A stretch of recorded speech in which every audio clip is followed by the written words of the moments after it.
Carvalino, muy buenos días, gracias por acompañarnos. Acabábamos de tener algunas reflexiones con el director de la Escuela de Economía sobre lo que se viene para el año 2019. Justamente este 1 de octubre iniciaría el análisis y la estructuración de la proforma presupuestaria del próximo año que, según sabemos, deberá presentar el ministro de Finanzas a la Asamblea Nacional a más tardar hasta el día 1 de noviembre. Sin embargo, de lo que podemos conocer en este 2019, esta proforma, a diferencia de la proforma del año de este 2018, deberá incluir 5.817 millones de dólares más, y eso nos hace pensar en algunos temas: si habrá nuevamente una brecha fiscal ahí, un déficit, y cuáles podrían ser las consecuencias de esto. Bueno, primeramente, muchas gracias por la invitación. Buenos días a todos los radioyentes. La situación del país es muy compleja. Debemos estar conscientes que el Ecuador tuvo un manejo poco responsable durante 10 años, en donde los datos indican que nuestro país se comenzó a acostumbrar a un gasto público cada vez y cada año mayor, sin importar si exista crisis o no exista crisis. Cuando había una caída de los precios del petróleo, lo que el gobierno hacía es obtener más deuda, pero manteniendo el gasto público.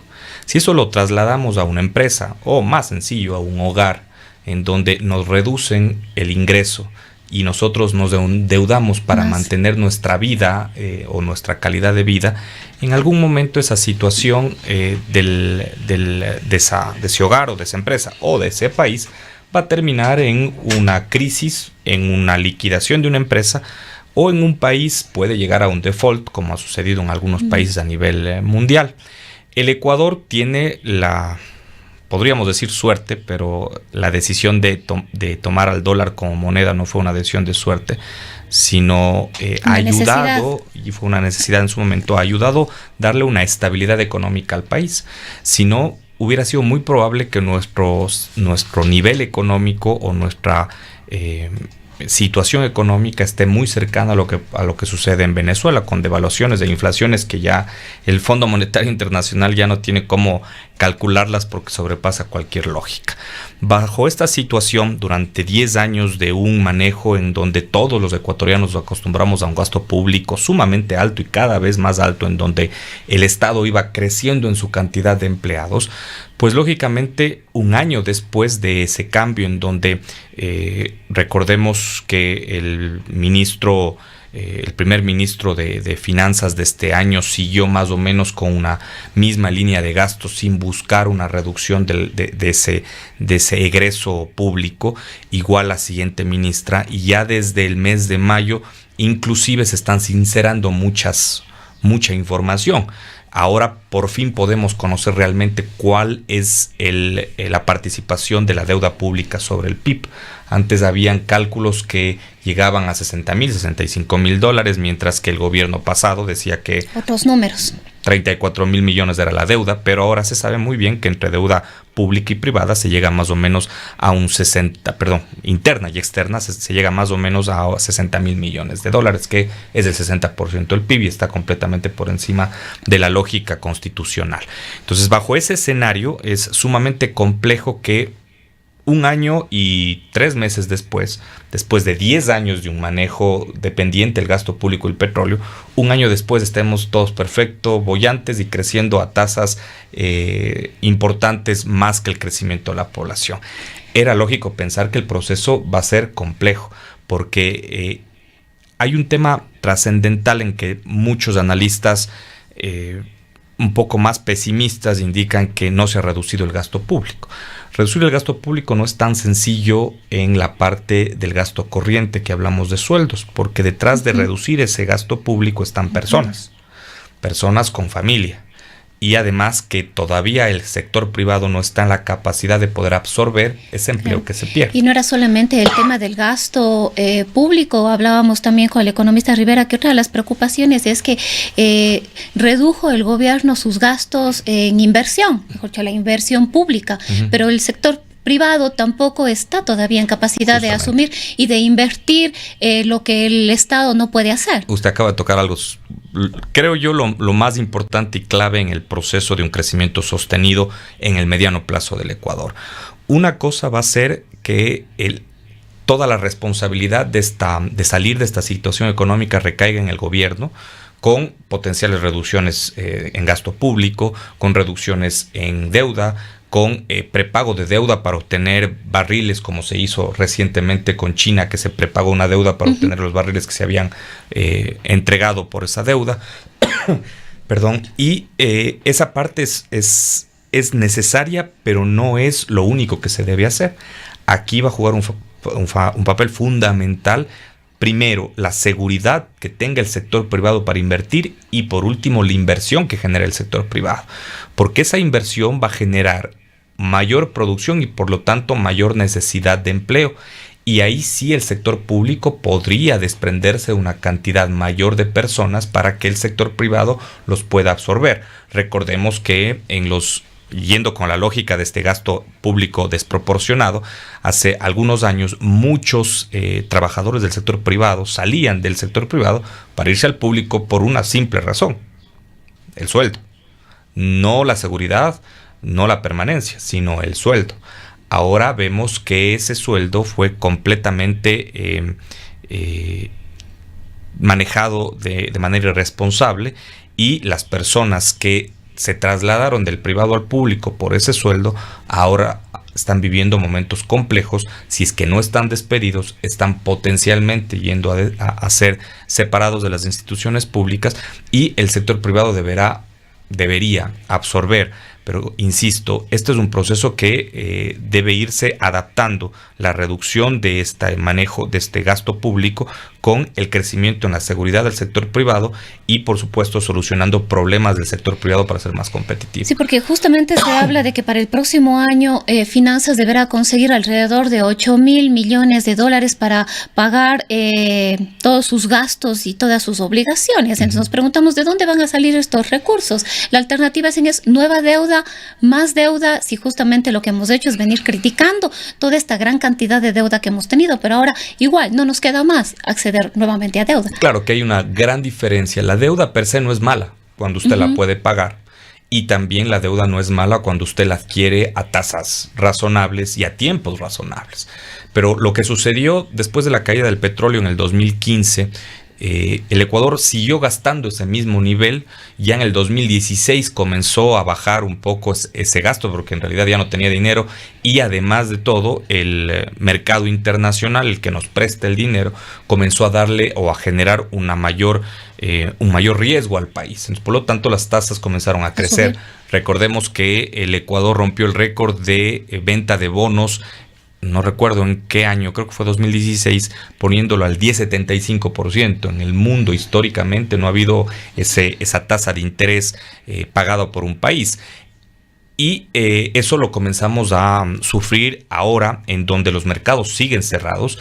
Hay que demostrar al mercado internacional mayor rigidez en el manejo de las finanzas públicas. Como Cámara creemos que el direccionamiento del ministro de Finanzas y del presidente va en una línea correcta, pero es complejo darle la vuelta completamente a lo que estamos acostumbrados, a lo que ahora requiere el país. Y por obvias razones, si yo tengo una deuda, como pasó recientemente, que me impide vender un petróleo a un mejor precio, porque ahora los precios del petróleo han estado creciendo, el precio ecuatoriano del petróleo está alrededor de 72, 73 dólares, seguir endeudado con petróleo o entregando petróleo a precios de 40, 50 dólares, pues perdemos muchísimo dinero. Hay que prepagar esa deuda para dejar libre esos barriles de petróleo y poderlos vender a buen precio. Esa es la forma en la que se debe ir manejando el sector público, pero por supuesto sin descuidar la reducción necesaria del aparato público, que se lo debe hacer. Es insuficiente todavía lo que se ha hecho. Es insuficiente, por supuesto. En el tema de la reducción del gasto público. ¿Por dónde debería ir el gobierno? Hay que estar muy claros, y eso muchas personas me preguntan, ¿por qué no despiden a gente? Es sumamente fácil decirlo, ¿no? Para un ministro de Finanzas, yo me pongo en los zapatos del ministro de Finanzas. Pero bueno, ya recordemos que ya se dijo que alrededor de 42,000 funcionarios han sido ya desvinculados. Pero ahí le voy a dar una comparación. Más o menos se gasta en sueldos y salarios en el gobierno, eliminando lo que son sector salud y sector educación. En el gobierno se gasta más o menos 20 mil millones de dólares en sueldos y salarios mensuales. Perdón, anuales. ¿Sí? Mensuales es bastante. Anuales. Para reducir 1.000 millones de dólares en el gasto público, es decir, bajar de 20 mil a 19 mil, tengo que votar a 10 mil personas. 10 mil personas para tratar de reducir 1.000 millones de dólares. La pregunta es fácil decirlo y votar a 1.000 personas. Son 1.000 familias. Son 40.000 personas que se quedarían sin sustento económico. No solamente es un tema económico, también es un tema de la conciencia de cualquier persona de firmar un documento para votarles a 1.000 personas que además el sector privado no está en capacidad de acogerlo. Aparte, pero ¿qué culpa a veces tienen esos servidores públicos de ser despedidos por un manejo irresponsable de un presidente que utilizó dinero público, no de él, sino dinero público que se le puso en ese puesto para que administre un dinero que no era él el dueño, y lo hizo mal? Entonces aquí la situación no es culpable el gobierno actual, sino es todo lo que se hizo durante 10 años. Es complejo manejar o solucionar un problema de este tipo un año después. Muy difícil. Ni en una empresa se lo puede hacer, peor en un país. Ahora, la línea es correcta, se deben tomar decisiones fuertes en algún momento, drásticas en algún momento. Por eso aquí va a ser clave que el sector privado se comience a adaptar a esas necesidades de inversión, comience a invertir. Como Cámara, justamente nosotros vamos a tratar de incentivar a la inversión del sector privado en la ciudad de Cuenca. Todavía no se observa tanto. Recientemente la Cámara de Industrias de Quito, por ejemplo, presentó una propuesta de inversión de más de 4.000 millones de dólares en los siguientes 5 años. Cuenca todavía está sin ningún tipo de conocimiento si es que se va a invertir y cuánto se va a invertir. Y eso se lo puede ver muy fácilmente en el sector de la construcción, que es uno de los sectores que más genera empleo y mayor multiplicador de la economía. Y no hay grúas construyendo. También eso tiene que ver con un gran problema burocrático dentro del municipio, por la poca facilidad que se le da para la construcción en la ciudad de Cuenca. Eso es un grave problema que también se le debería solucionar. Pero es clave lo que de ahora en adelante puedas, o el impacto que pueda tener el sector privado en el manejo de la economía, porque en algún momento el gobierno central deberá tomar la decisión de sacar a esa cantidad de gente que ya no le genera un valor agregado. Se han reducido muchos ministerios, se han fusionado algunos ministerios. Los ministerios tienen que ser reducidos cuando se fusionan, pero esa decisión compleja socialmente, no económicamente. Económicamente es muy sencillo. Socialmente debe tener un sector que pueda no asimilar toda esa cantidad de personas que se les deja fuera, pero sí un grupo importante para que el impacto social no sea tan grande. Claro, y otro de los temas sería quizás todavía hay también una deuda muy, muy grande en todo lo que es la economía popular y solidaria, las MIPYMES. También esa sería una alternativa, una opción a la gente que de alguna manera se queda sin un trabajo y que más bien podría empezar a generar sus propios espacios. Sí, por supuesto. El sector de las MIPYMES es del 80% de la cantidad de empresa a nivel nacional. En nuestra Cámara es igualmente, dentro de nuestros afiliados, el 80% son pequeñas y medianas empresas. También es clave la cantidad de empresas que se puedan emprender, que se puedan generar. Pero el medio ambiente que tiene un emprendedor en el país no es de lo mejor. Aquí hay, el Ecuador es muy difícil. En el mundo somos primeros o segundos de de generadores de emprendimientos en el mundo, pero 8 de cada 10 de esos emprendimientos no son exitosos.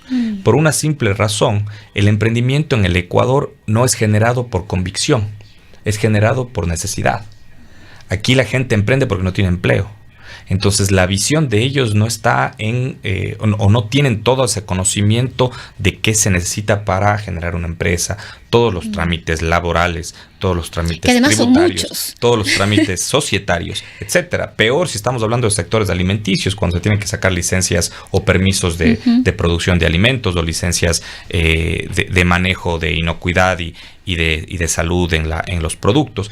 Es una cantidad de leyes, reglamentos, ordenanzas, regulaciones en la parte nacional, en la parte pública, centralizados en Quito. Es muy complejo para un emprendedor generar una empresa por convicción. Entonces, lo que debemos comenzar a trabajar, y por eso insisto que la solución no se la puede dar en un año, cuando este proceso de la mayor cantidad de burocracia que ha vivido el país y centralización, lo vimos en estos últimos 10 años, en donde todo lo manejaba Quito. Toda institución tenía que preguntar. Pero eso no ha cambiado mucho ahora. Para nada. Por eso digo, los cambios son complejos. Personalmente creo que es difícil pensar que en un país en que se le transformó durante 10 años, centralizado, burocrático, con tramitología, y todo el mundo sabe que detrás de tanta burocracia y tramitología, lo primero que sale a flote es la corrupción. Entonces, tanta corrupción que hay detrás de la tramitología, pues es complejo el cambio que tuvimos 10 años. Habrá que tener un proceso de crecimiento en donde hay una clave que muy poco se habla dentro del sector privado, que es el manejo de un negocio de manera honesta. La corrupción es una de las situaciones que más dinero le quitan al país.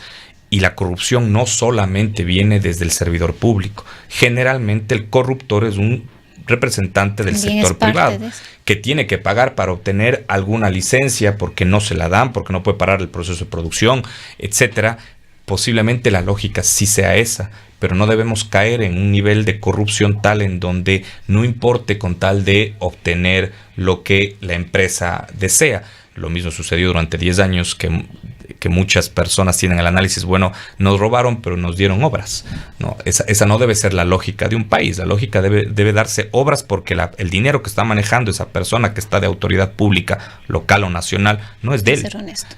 Es del pueblo. El pueblo es el que está pagando impuestos, el pueblo es el que está honrando todas sus actividades, y esa persona responsablemente debe distribuir, lógicamente, de manera ordenada y de manera lógica, toda esa cantidad de dinero con obras, con empleo, con diferentes actividades.